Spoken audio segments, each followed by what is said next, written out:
We all have this negative self-talk that goes in our head. Guess what? There's enough people that are telling us we can't do it, that we're not good enough. Why do we want to tell ourselves that? We know for a fact that thoughts influence action. It is time to be more selfish, where it's all about you and taking care of you. If you want to live your dream, you will have to fight for it. You will have to fight the greatest battles of your life.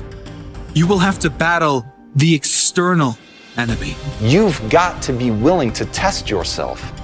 You've got to be willing to look inside yourself and find out who you really are. You've got to be willing to stare nakedly at your inadequacies and be willing to push through them. Prove to yourself how much work you can put in. You know how much work it's going to take, and you know the time it takes. Invest in yourself to make your life better. So that way, when you achieve that success, it gives you so much satisfaction because you know you worked your butt off. Remember this, you're the lead character in the story of your life, and the person who controls that script is you and your God.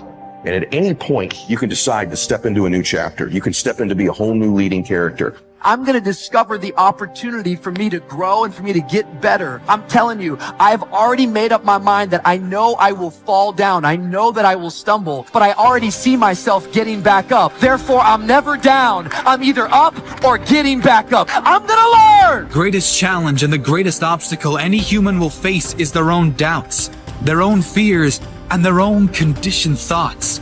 You got to love yourself. It's about self-love. Start understanding that if you're going to do something with your life, you got to fall in love with yourself again. You owe it to yourself to see how far you can go in life. You owe it to yourself to earn the kind of money you want to earn. You owe it to yourself to be the kind of person you want to be, to feel the energy you want to feel, to have the body you want to have from doing the work you know you are capable of doing. You owe it to yourself to feel the pride of knowing you made your life. You didn't get lucky. You worked for it. You sacrificed. When it was hard, you pushed harder. Because you were born to be a beacon of light. You were born to overcome any fear or any fright. You were born to have next level vision and not just sight. You were born with the heart, will, and passion to never give up and fight and fight and fight. The greatest achievements in the world defy logic. They are born from belief. The greatest achievements did not come from someone who saw what was possible and didn't dare attempt better. The greatest achievements came from those who see what is possible, but still believe they can achieve something impossible. Life seemingly does not wish to waste success on the unprepared. Life says, why waste a fortune on this person? They're not prepared to do the right things with it. They're not prepared to use it wisely. If a fortune was bestowed upon this unprepared person, it would probably be wasted. The people that could have been touched won't be touched. What could have been done won't be done because this fortune will have been wasted on the unprepared person. So not only look for fortune, not only look for the promise, but prepare yourself and ask of yourself, what can I do to make myself ready? Because remember, life was designed not to give us what we want, not to give us what we need, but life was designed to give us what we deserve. Every value in life must be paid for, and those that pay are the ones that get it. It says those that give receive. Someone says, I wish to receive, I wish to receive. You don't have to concentrate on receive. Just become a good giver. It says those that search will find. Someone says, well, I need to find some good ideas to help change my life for the future. Then to find good ideas, that doesn't come because you need them, because it comes because you search for them. If you want good ideas, you got to go after them. You got to go to the class, you got to go to the workshop, you got to go to the training, go to the book, right? You got to go to the journal. Right? Go where good ideas are being taught, go searching, go looking, because good ideas are not going to be wasted on those that are not seeking, searching, well prepared. So, prepare yourself to be ready for fortune when it comes, to be ready for challenge when it comes, to be ready for opportunity when it comes. Opportunity comes along and passes by the person that is not well prepared. I want to prepare myself this year for next year. Yes, I wish to be effective this year, but I'm also thinking of ways, how could I be better? How could my ideas be more powerful? How could they be sharper, more clear? How could I reach some people next year that I perhaps can't reach this year? I haven't reached deep enough into my own soul to affect some people. Some people just pass by and say, hey, what a good speech.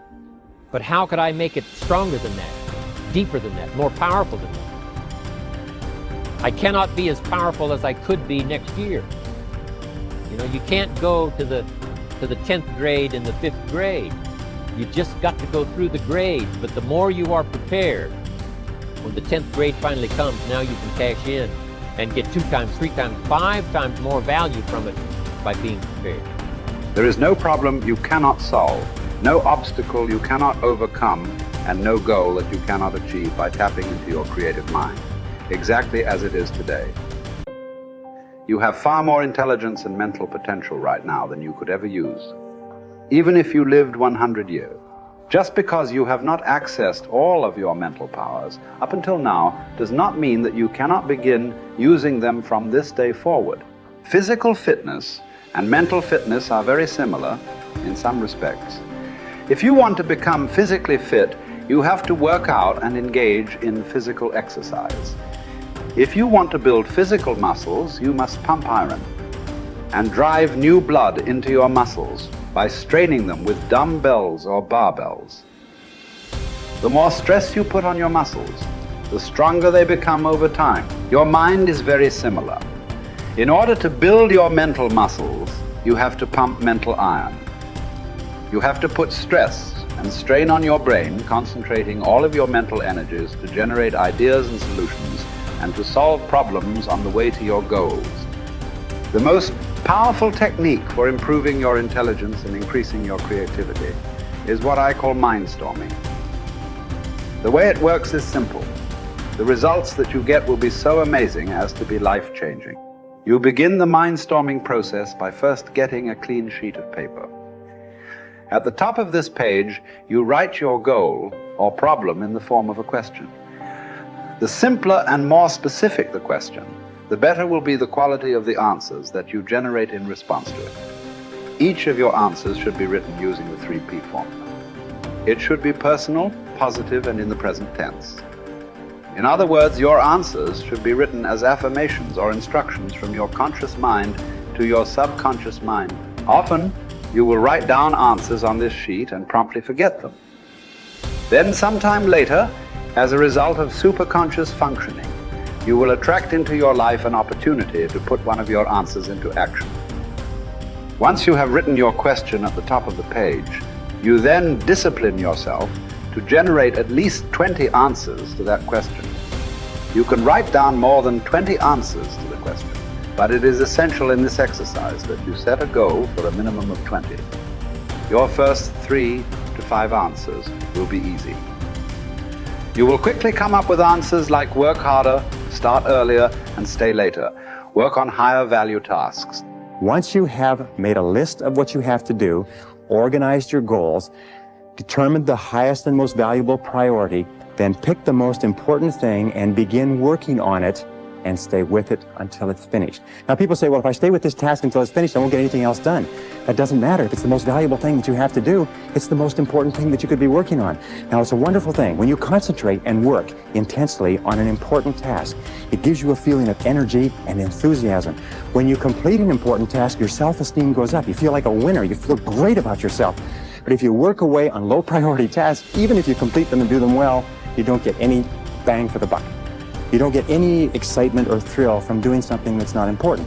As a matter of fact, most stress, anxiety, frustration in the world of work today comes from working very hard on irrelevant tasks. Benjamin Trigo said, if it's not worth doing, it's not worth doing right. And I think it was Drucker who said, the very worst thing in the world is to do very well what need not be done at all. The 6th key to time management is deadlines. How do you set deadlines? First of all, when you set the goal, When you specify the task, set the deadline when it's going to be accomplished. Always set the deadline with lots of room to spare, and always try to finish before the deadline. Tell other people that you're going to finish by this deadline. Promise others that you'll have your work done. It's a powerful way to act as what is called a forcing system. A forcing system is something that motivates you to stay at it. Because if you don't set a deadline and give yourself a forcing system, you fall into the trap of what is called Parkinson's law. Now, Parkinson's law says that work expands to fill the time allotted for it. That if you have 2 hours of work to do and 8 hours of time, you will stretch that work over 8 hours. Parkinson's law also says that work contracts to fill the time allotted for it. If you have 8 hours of work to do, and because of an emergency you have to have it done in 2 hours, you will get it done in 2 hours.